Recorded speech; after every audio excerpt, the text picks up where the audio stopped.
tell me a bit about your role in the Memory Service? I serve as the team manager for the Islington Memory Service, where I'm responsible for the service's daily operation and its processes, as well as leading our team staff to support them in carrying out their defined roles. And this QI project was done in collaboration with the Camden Memory Service team manager. What motivated you or your team to undertake a quality improvement project?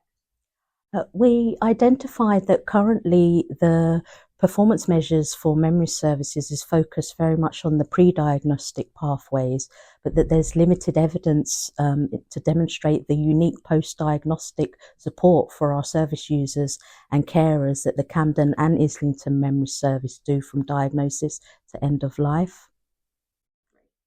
And the Camden and Islington Memory Services were working to streamline and align their processes to share good practice and to ensure that a consistent service is offered to all of our service users.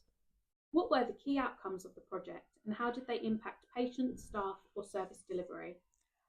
So the key outcomes included equality and streamlining of our memory services by ensuring that our service users and their carers received the right support at the right time.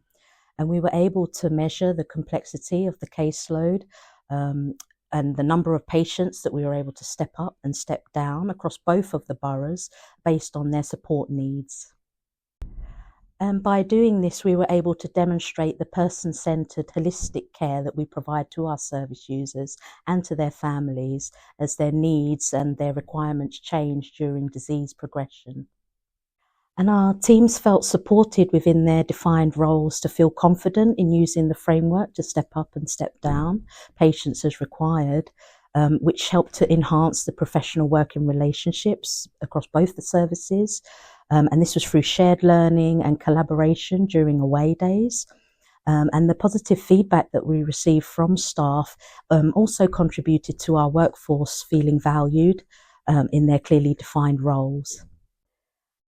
And we used a user-friendly data collection method that can be reviewed as ongoing. And that means that it's helping to adapt and plan our service development accordingly to continue demonstrating the value of the post-diagnostic model in dementia care. Were there any unexpected barriers that emerged? If so, how did you handle them? Well, we had to take into consideration that our workforce were initially concerned that it would mean a lot more work.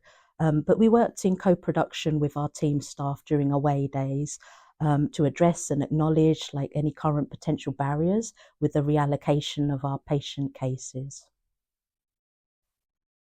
And it took us time to get used to the new processes, but then we were able to feed back on the progress of the project through seasonal audits that we did and sharing this data with our teams during planned virtual coffee mornings that we did via Teams. Which really helped us all to see the progress that's being made. We had QI support to create data charts where we could see spikes of improvement in our caseload movement from where we had provided periodic email reminders to both teams just to remind staff of how to follow the case reallocation process correctly. And this helped to ensure that all of our step up and step down data was fully captured. What were the key benefits of being involved in the QI project for you personally and professionally? Well, definitely presenting our QI work to both of our teams, as well as being able to share with our fellow North London Foundation Trust Memory Services, and also showcasing our work in clinical governance and management meetings, all for sharing good practice and demonstrating the outcomes that we achieved.